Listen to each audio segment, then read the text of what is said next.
We're here on our family farm. So I'll give you a little quick. You can see here, that's the old farmhouse. It's actually it's been added onto quite a bit, but it started out as two one-story log cabins known as a saddleback. So there's one central fireplace in the middle, or one central chimney in the middle with a fireplace on either side of it. That's been it's in need of rescue, but that's going to be a project for when we've got the money to do it. Right now we don't have the money.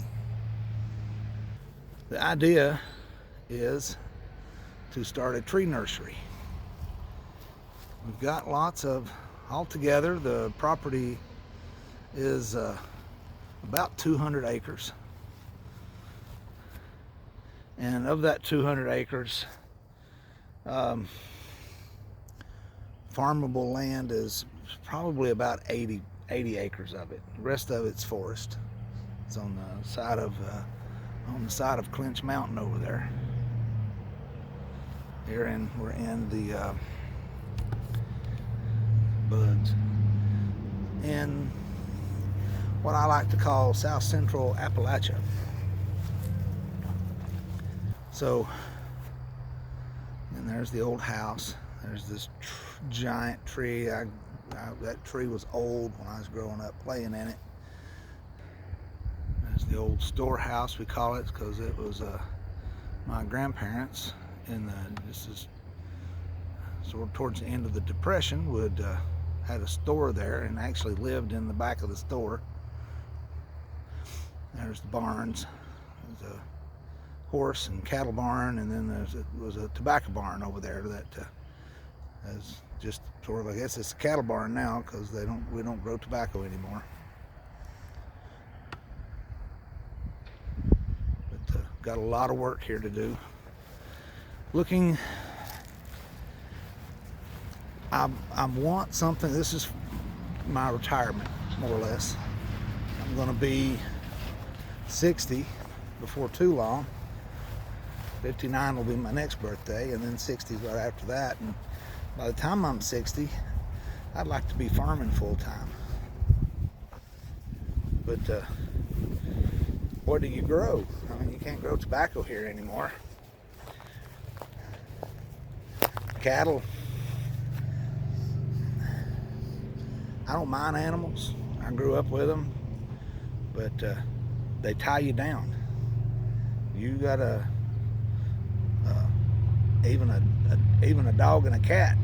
You know, they tie you down, because if you need to go somewhere, you got to take them. You got to either have a neighbor come and feed them, or take them somewhere and have them sheltered or whatever. But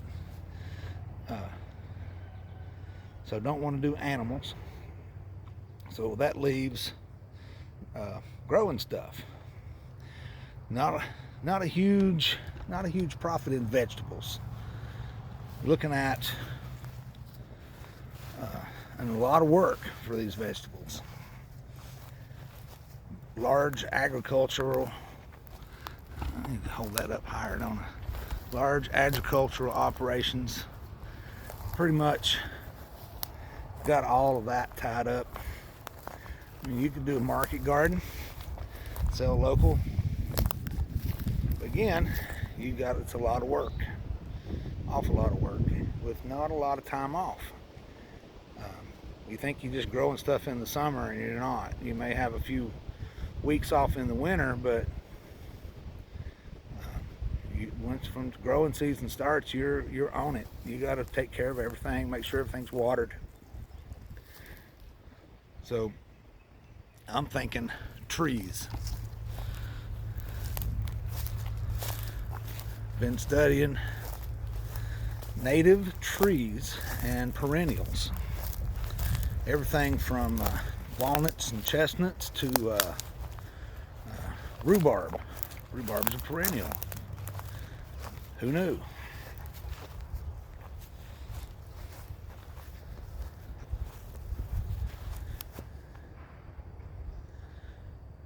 yeah.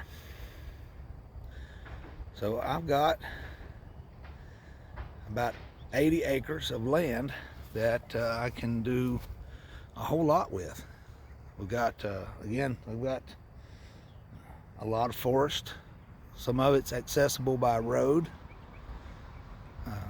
Could do some what they call agritourism with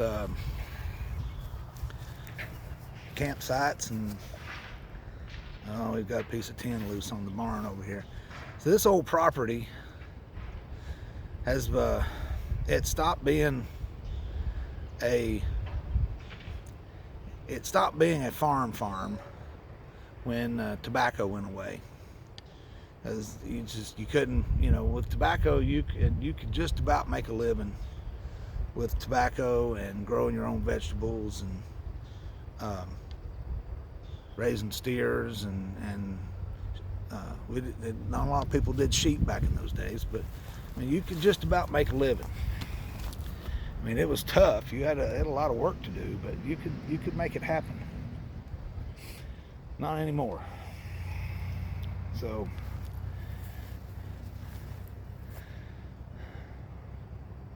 you can see the barn, the big barn there, the first one. It's tins come up on it in places. It's rain's been getting in it. That barn's about 75 years old, thereabouts. The other one, there's maybe parts of it are about 30 years old, and the other parts of it are a bit older than that, but I don't think they're as old as that first barn.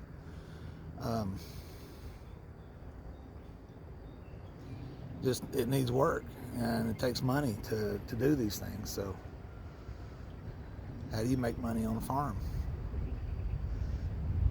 So we're gonna figure that out, how to make money on a farm. That's gonna be the thing, and not have it overtake your life in the process.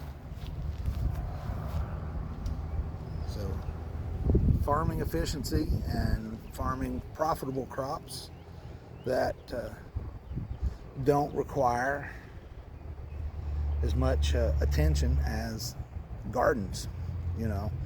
Green beans and broccoli take a lot of attention. You gotta grow your own vegetables enough for your own family, that's fine, but if you're trying to grow enough to sell, that's an awful lot of work. So not that I'm against work, not at all. I'm just against working for no money. So it's got to be profitable. And if this farm is going to stay a farm and it's going to stay in the family,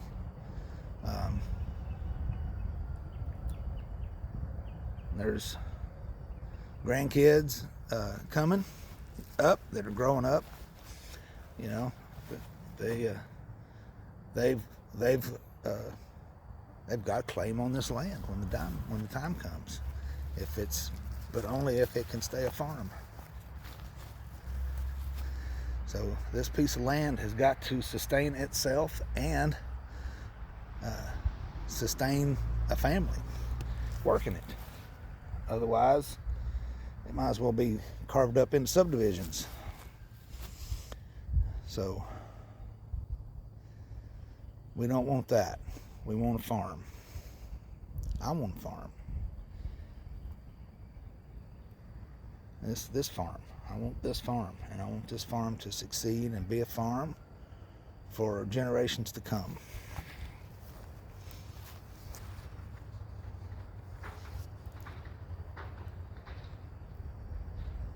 Damn tin.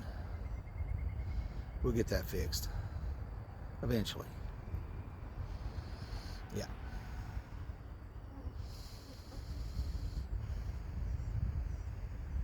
Yeah. We'll get that fixed.